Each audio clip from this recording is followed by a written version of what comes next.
right now where fights break out all the time. I hope nothing jumps off while I'm doing this. Most of the other persons are asleep right now, so I'm hoping to finish this before all hell breaks out. Today I'm talking about how these corrupt prison officials have built a criminal racketeering policy which shows their criminal conspiracy to commit criminal profiteering under RCW 9A.82.0104 B and E by routinely committing the crimes of robbery and thefts upon its prisoners. A few months ago, I talked about how prison officials rattling our cages and treating us like animals for years and years, and then releasing us back into society to commit more crimes and end up back in prison again. I invited all Americans to join our efforts in making America safe again by cleaning up the Department of Corrections. Some of you may have thought that was just a cute-sounding slogan, but there are actually a lot of psychologists, criminologists, and qualified researchers who support making America safe by cleaning up the DOC. I'll name a few of them right now. In a magazine article published in the Psychiatric Times in the year 2019, Dr. Susan Brown, medical doctor in psychiatry, and Dr. David Wilson, PhD in correctional studies, they joined together to write an article entitled Prison Abuse and Its Psychological Toll. They discovered that, and I'm quoting, victims of property abuse within prisons demonstrate 40% higher incidence of post-traumatic stress syndrome symptoms compared to their peers in less abusive environments. In another book entitled Prison Conditions and Rehabilitation, an Empirical Study, Dr. Anna Williams, who holds a PhD in criminal justice, and Dr. Michael Thompson, who holds a PhD in sociology, they both joined together to write this book in the year 2021. And what they discovered was, and I quote them from page 92 of their book, inmates who experienced respectful treatment of their personal property were 30% more likely to participate in rehabilitation programs and show positive outcomes compared to those who did not. In an article entitled The Impact of Prison Conditions on Rehabilitation Outcomes, published on Springer Link in the year 2020, Dr. Lisa Martin, who holds a PhD in criminology, and Dr. David Roberts, who holds a PhD in social work, they both joined forces to write, quoting from page 45, our analysis revealed a significant correlation. Inmates in environments where personal property was respected had a 40% higher success rate in rehabilitation programs. In a book entitled Rehabilitation in Prisons, Conditions and Outcomes, published in the year 2019, Dr. Robert Smith, who has a PhD in forensic psychology, and Dr. Karen Lewis, who has a PhD in criminal rehabilitation, they both joined forces to find that, and I'm quoting from page 78, prisoners who were assured their personal property was treated with respect showed a 25% improvement in rehabilitation outcomes compared to those in less respectful conditions.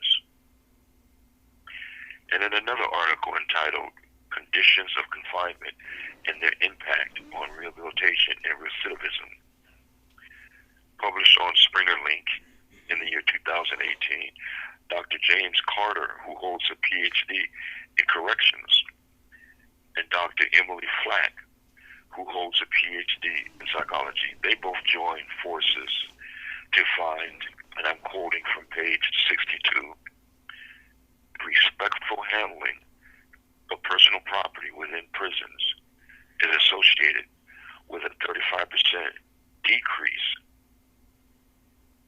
in recidivism rates among participants in rehabilitation programs.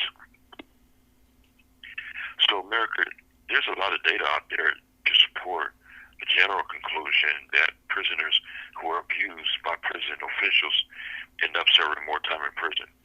But I'm focusing today on property, and there's a lot of data to support that prisoners whose property was abused and stolen by prison officials end up serving more time in prison. Every day in prison is a day away from their families, away from their parents, their sons, their daughters, their nieces and nephews, cousins, away from their social, moral, and financial responsibilities. Right now, you, the tax-paying citizens, are paying the salaries of these prison officials, these so-called public servants, to rattle our cages and make sure we get out and act like crazed animals so that we never become positive contributors to society. And after years and decades of harassment and abuse, too many newly released prisoners bring mayhem and plunder back to their families and communities, only to return to prison ultimately to receive more harassment and abuse.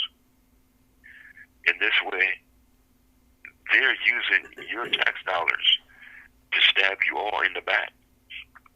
These are the tentacles that feed the cycle of recidivism and expansion in the prison industrial complex. And the only people who benefit from this are prison officials who seek more prison funding and more prison jobs. And when someone gets out of prison and does something horrible to someone you love, then you're devastated. And you wonder why the hell the prison system let a monster like that out of prison. But that would not be the right question to ask. Instead, you should be asking, why do tax-paying citizens allow these sick government officials to betray society by rattling the prisoners' cages and making them get out and act like this? After decades and decades of making prisoners worse, you can see for yourselves conditions in society are finally beginning to plummet.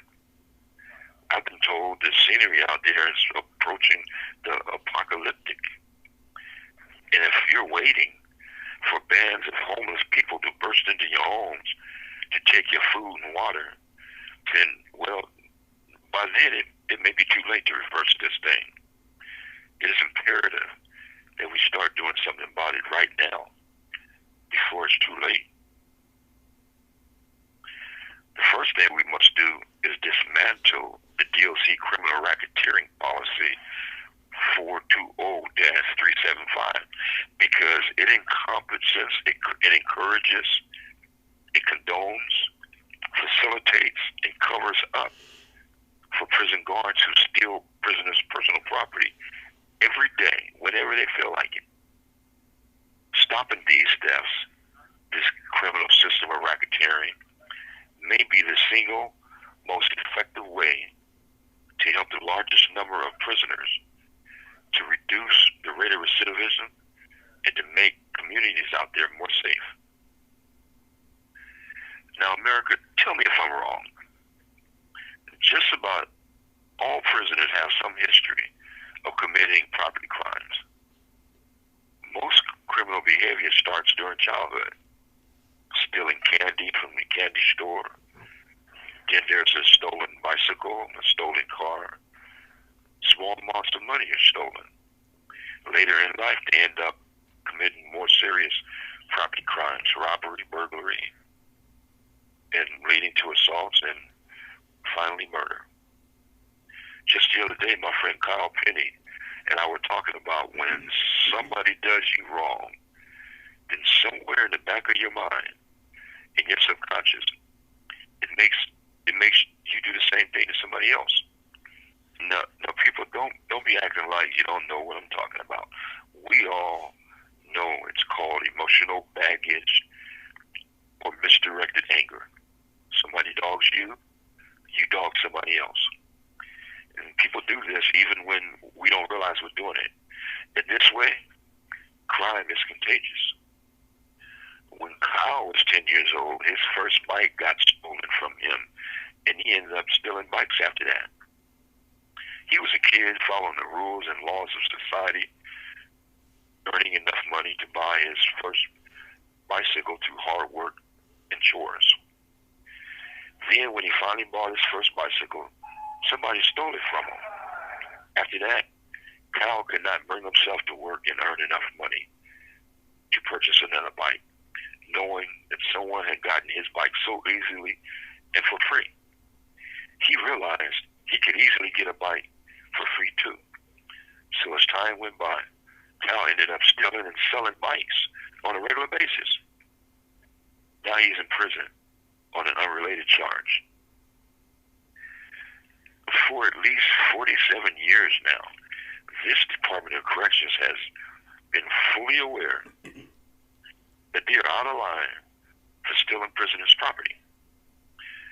Prison guards had created their little criminal enterprise in the metropolitan correctional city in New York City in the 1970s. And they got shot down by the courts in a class action lawsuit filed by President Lewis Wolfish and the Legal Aid Society, reported in volume 439 Federal Supplement Series at pages 114, 150, and 151.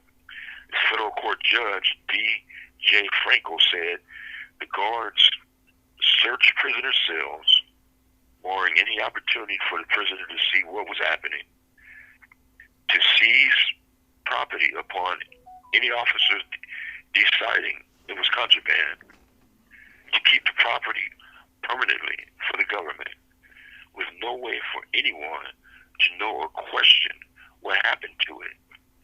Judge Frankel said, and I'm quoting from page 151,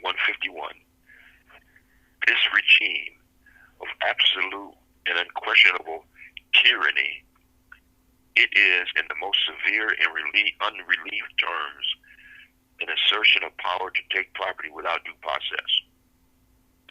Unquote. Now, considering the vast amounts of published data I have shown to exist on this subject,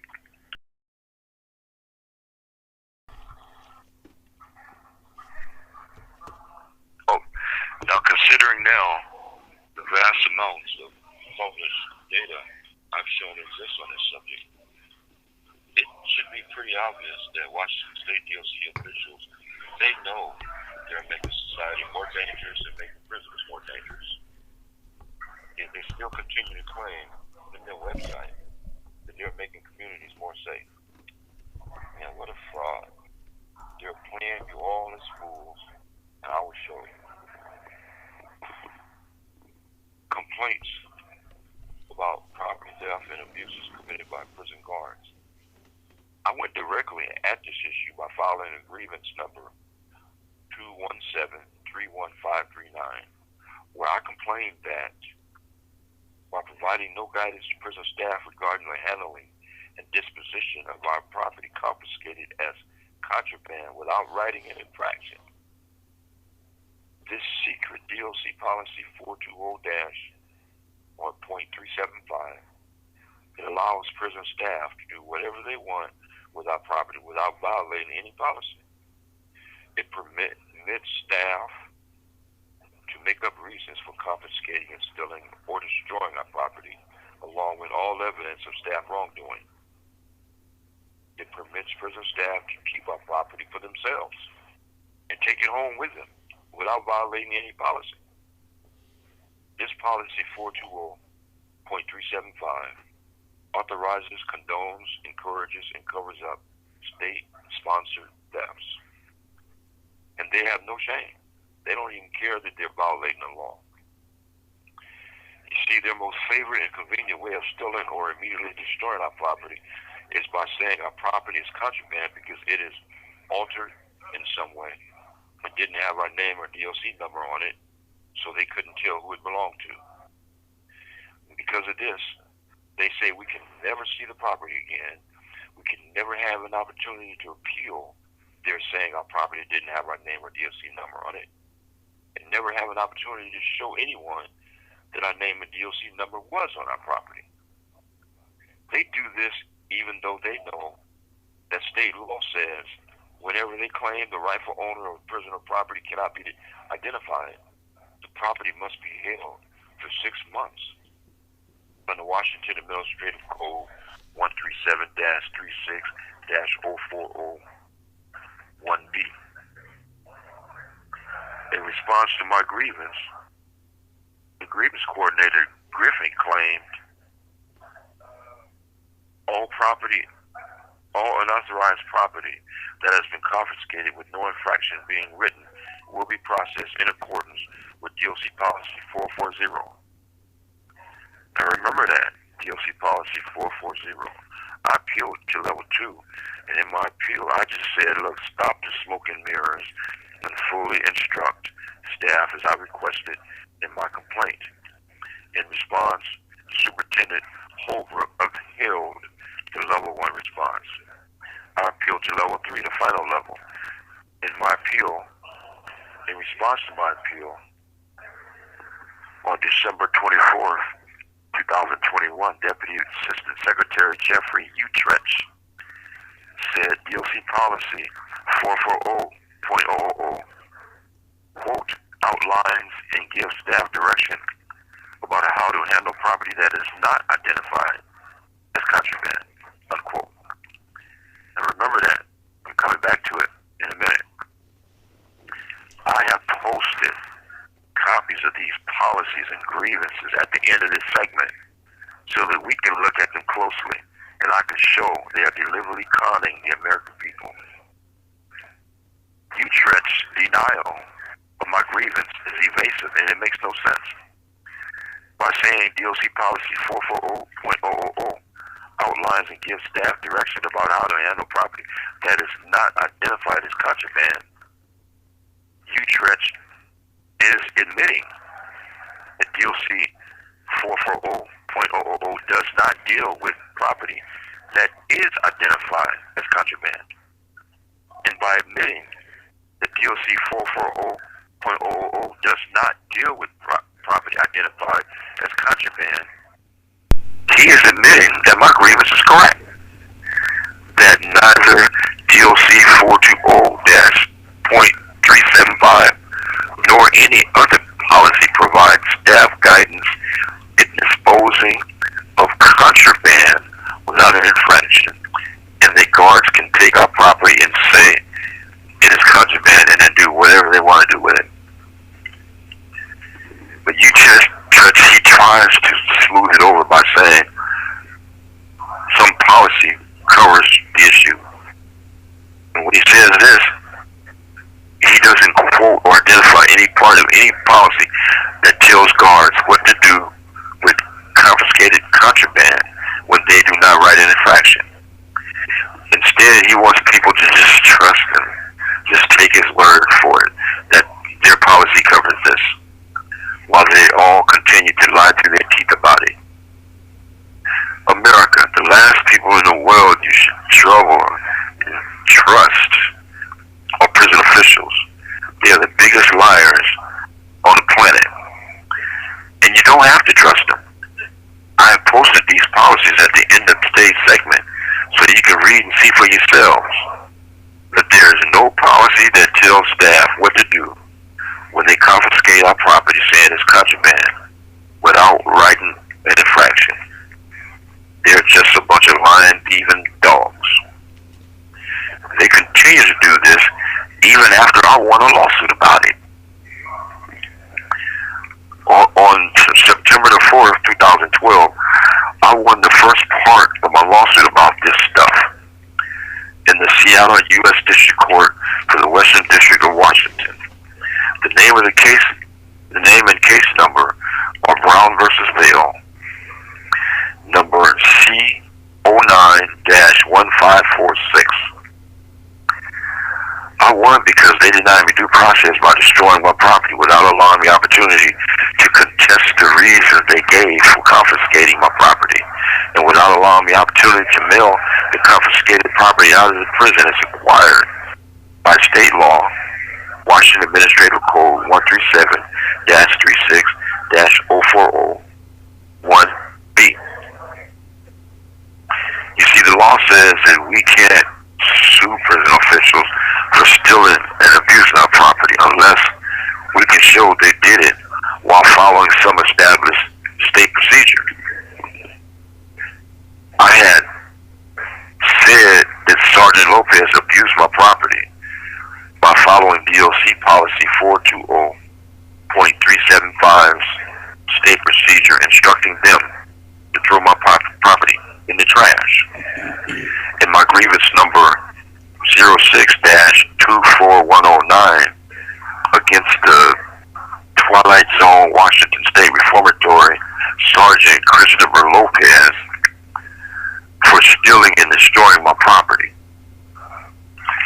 Grievance officials denied my grievance on January the 2nd, 2007 by saying, I quote, "If you are in possession of contraband, you will not be given an opportunity to determine the manner in which it is disposed of."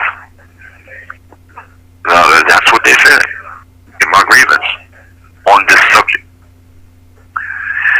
When I sued Lopez in the Seattle U.S. District Court, number C09-1546, Lopez submitted an affidavit on June 1st, 2011, saying, and I'm quoting here, I'm quoting Lopez, "All the nuisance contraband items were thrown in the trash. I believe that my actions in dealing with the property in inmate Brown's cell were consistent with DOC's policies concerning inmates' property. I believe my disposition of the nuisance contraband in inmates Brown's cells was consistent with DOC policy 420.375, and I do not believe that any of the nuisance contraband I threw away had any monetary value." Unquote. That's what he said in his affidavit. After I pointed out that Lopez was out of pocket, the Assistant Attorney General Douglas Carr on December 24th, 2011, he admitted that I was right. Douglas Carr said, and I'm quoting you, "Plaintiff is correct that state law requires that he be allowed to send out all non-illegal contraband.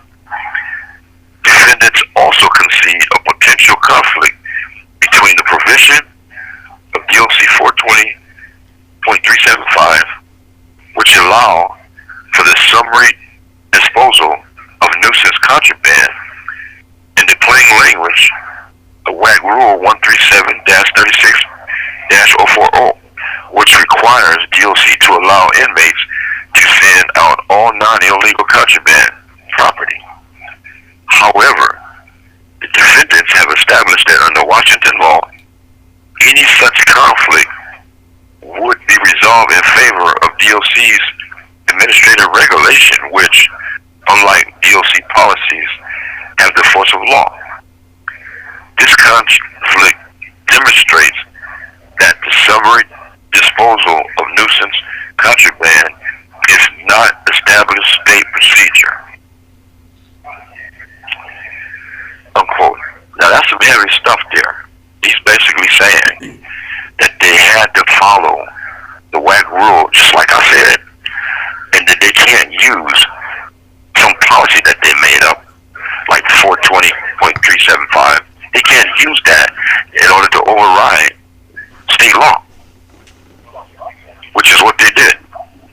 So I won that lawsuit because their DOC policy 420.375 had said they could take my property and throw it in the trash whenever they felt like it. So 11 days later, on 9/15/12, they rewrote the policy on page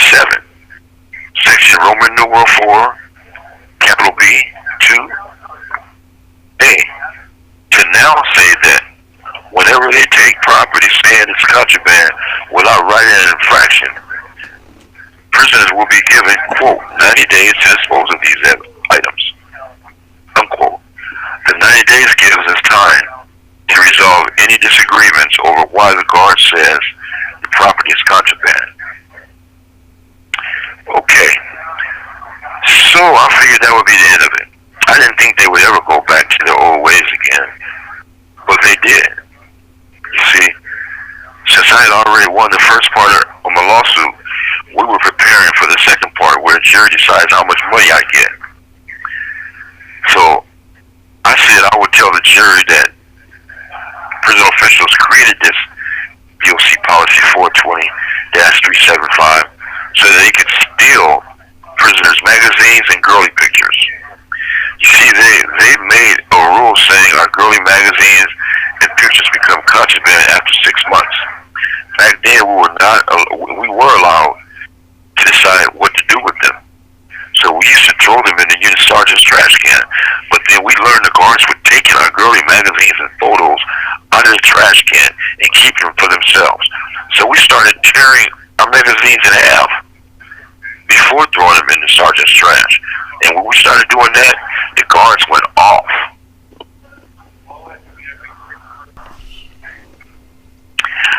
I had to write a grievance on them about that.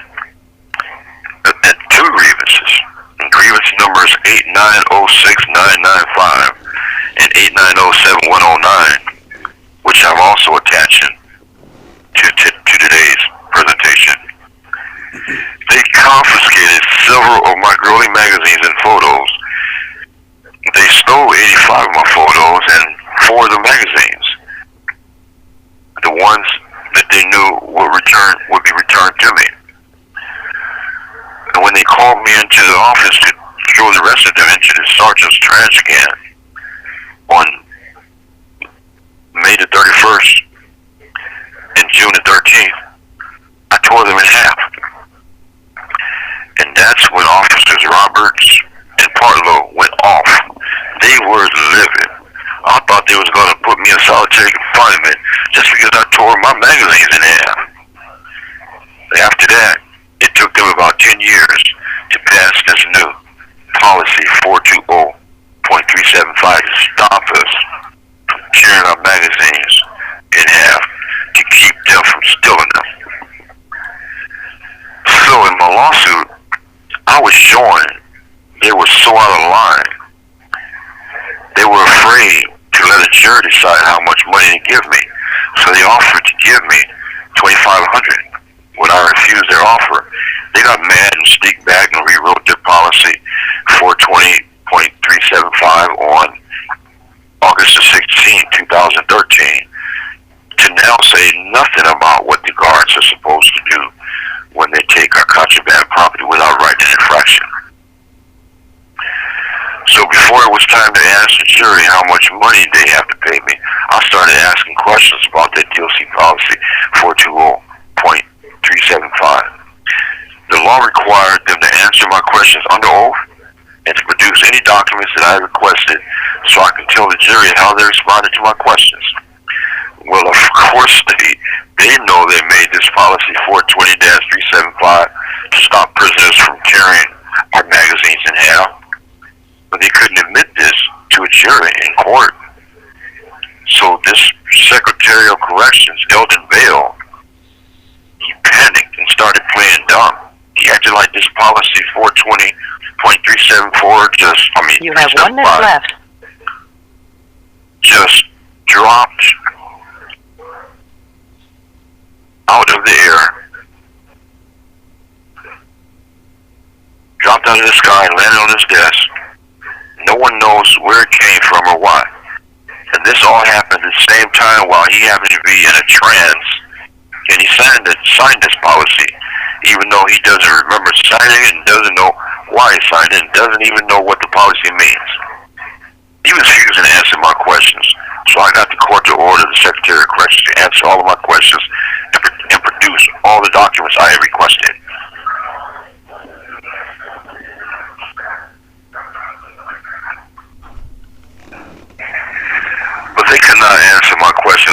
getting exposed and maybe even going to jail.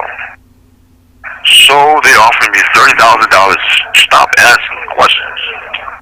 And $30,000 is a lot of money for doing a bad cell search. So I accepted the $30,000 on February 20th, 2015.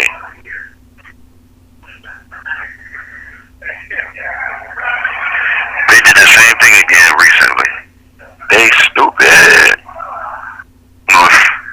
On February the 8th, 2024, prison guards took my bowl that I had bought through the prison commissary.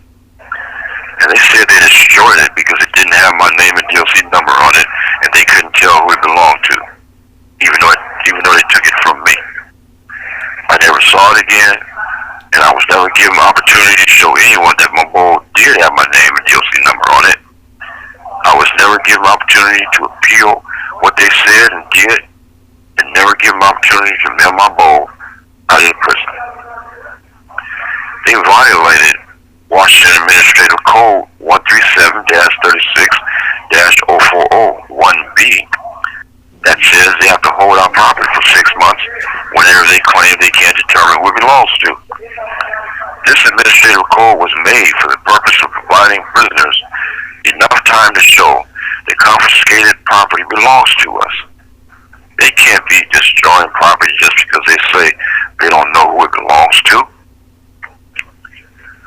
So, on March 20th, 2024, I filed grievance number 247-98153 against the guard and against the prison superintendent, Rob Jackson,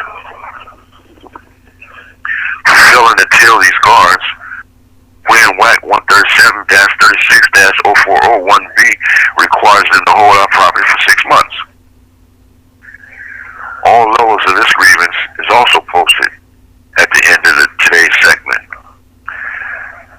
But the WSP grievance coordinator and the Superintendent Jackson and the DOC Assistant Secretary James Key, they all refused to answer anything about WAC 137-36-040-1B requiring them to hold our property for 6 months.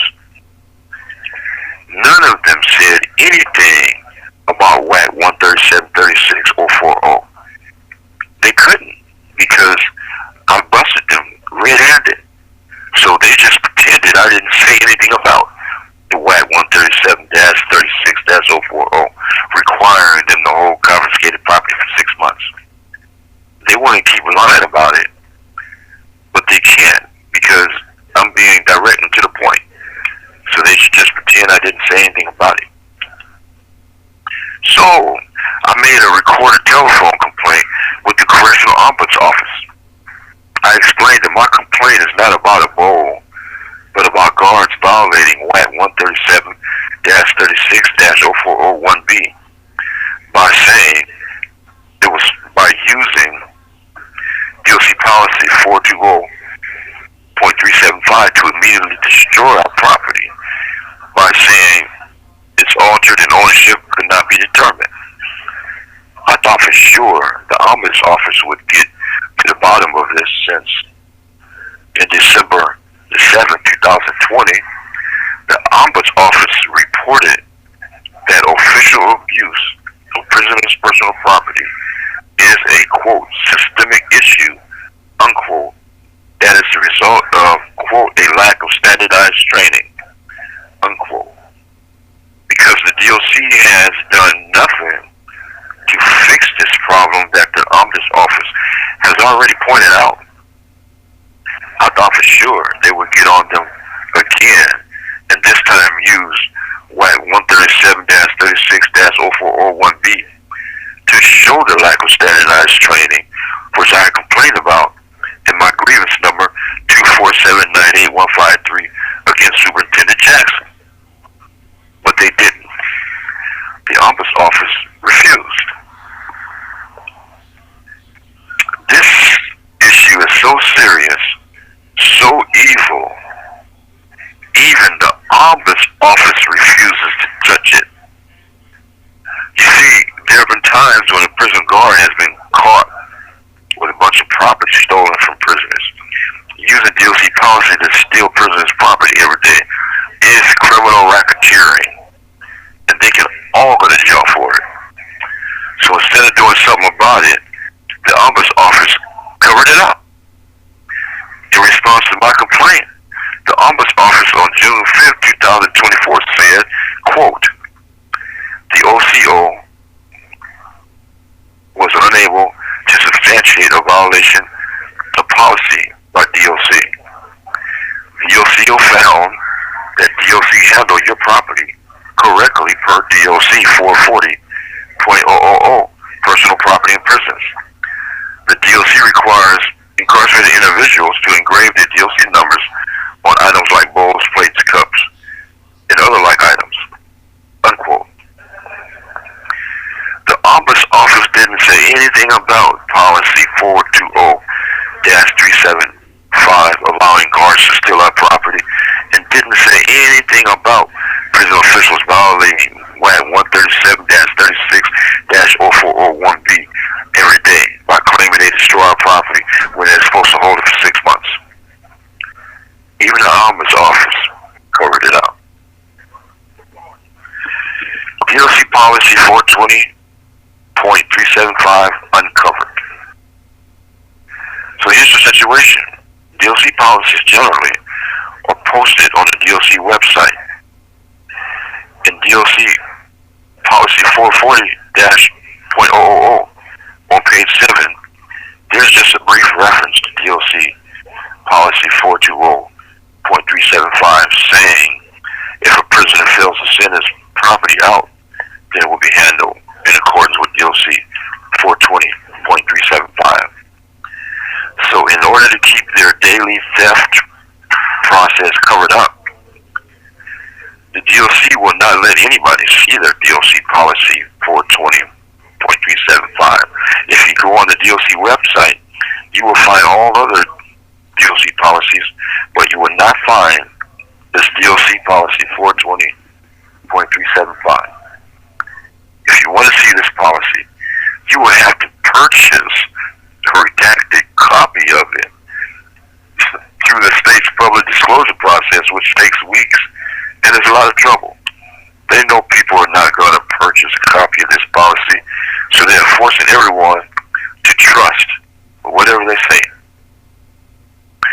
They have chosen to classify it as secret or restricted because if you look at this policy 420.375, then you might see they're using it to commit thefts of our property every day. Their excuse for keeping it secret is because pages 2, 3, and 4 contain just a few words that identify the person who stores keys. Obviously, they can easily remove these identities and make a separate policy about them so that DOC policy 420.375 may then be freely viewed by everyone. They just don't want to.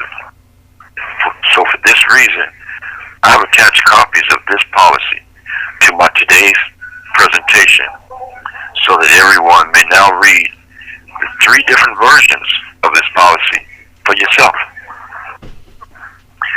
If you look at page 6 of this policy, dated 8/16/13, that's the revision date, you will see it says nothing about how to handle contraband not involved in a disciplinary infraction. Just like I said in my grievance, number 2173-1539. Remember, UTECH said policy 440.000 only deals with contraband involving a disciplinary infraction. This shows that the DOC, for some strange reason, stubbornly refuses to make any policy that tells guards how to handle property when they take it and call it contraband and choose not to write an infraction. It's because the DOC has given their guards an open invitation to steal and abuse our property whenever they feel like it. Everyone should be asking questions about this. On page 6 of their revision date, 9/15/12, version of DOC policy 420 prisoners, quote, will have 90 days to dispose of items, unquote, when they take property and call it contraband and choose not to write an infraction. So why did they take this 90-day provision out of their 8/16/13 revision date version of policy 420.375, where on page 6 they have now stopped telling the guards how to handle property when they take it and call it contraband and choose not to write an infraction? The only possible answer is that DOC knowingly and deliberately make it easy for guards to steal our property. In order to keep their crimes covered up, the DOC will not let anyone see their DOC policy 420.375 unless you purchase a redacted copy of it. Their excuse for keeping it secret is bogus.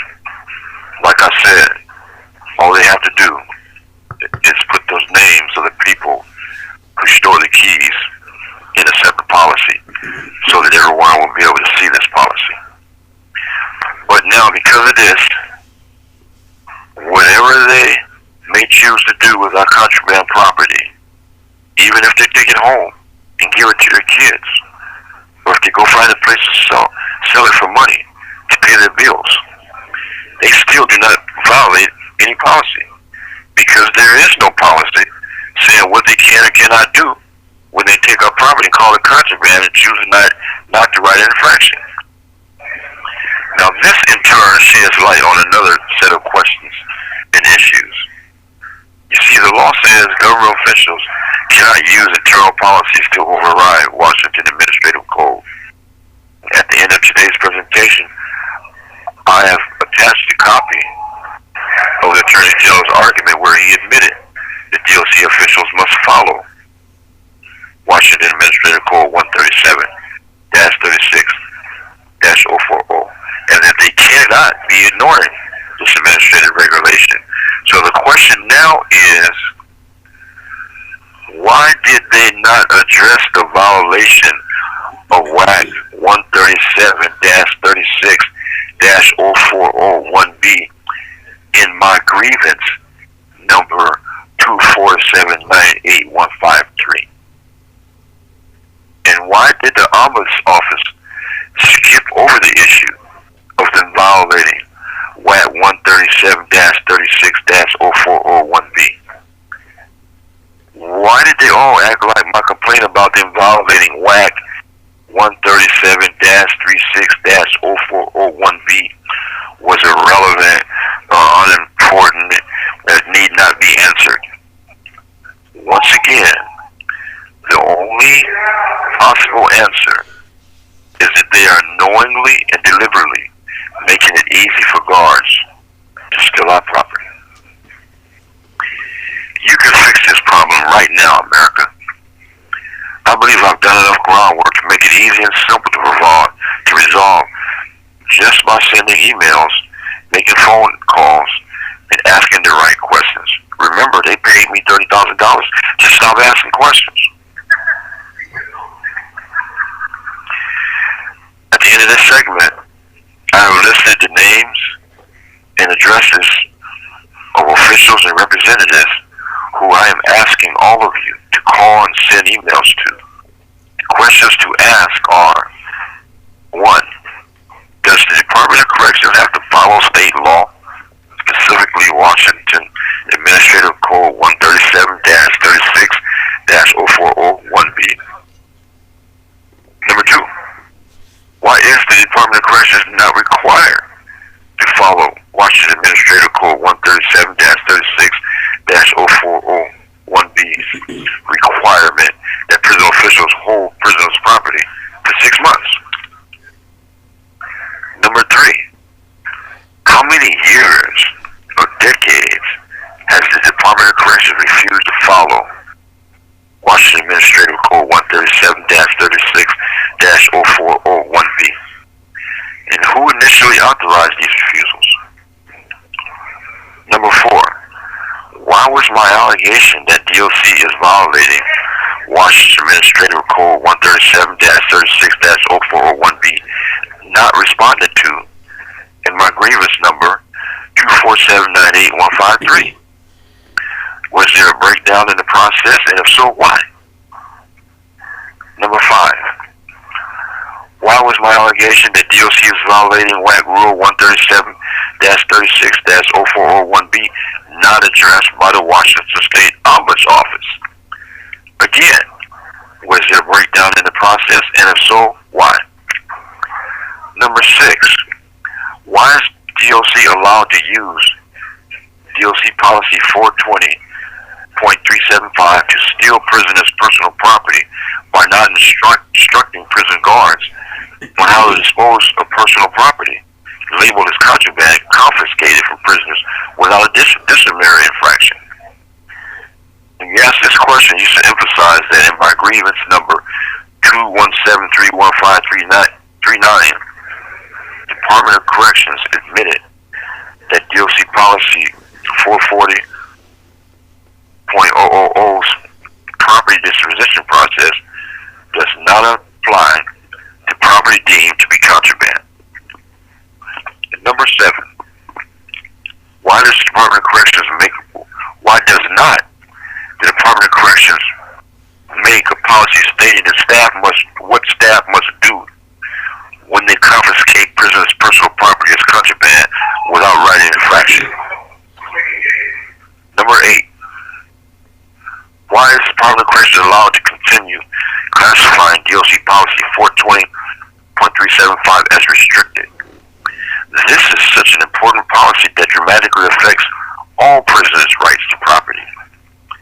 It should be made fully and freely available to everyone.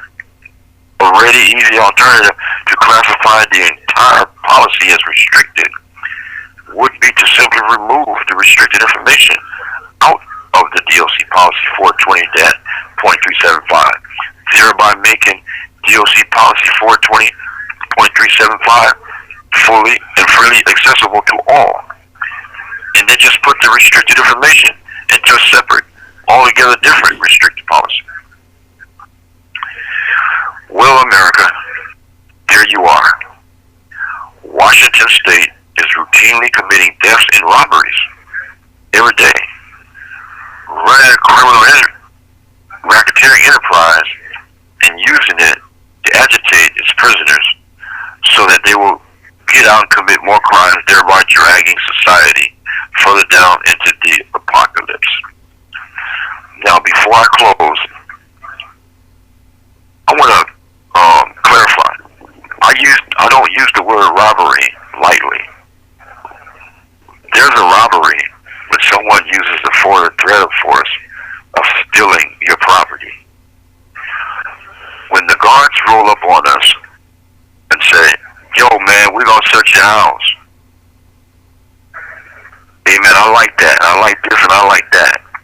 If we say, "No, you're not going to steal that stuff," they go get their partners, their gang, and they come and they beat you down and they take your property and steal it. Just like I'm saying, they steal it. You have 1 minute left. But they steal it, and they steal it with the threat of force. That makes it robbery. So, if anyone has any questions, or if you would like to help me clean up the Department of Corrections, please contact me as follows: Greg Brown, 281-829, Washington State Penitentiary, 1313 North 13th Avenue, Walla Walla, Washington,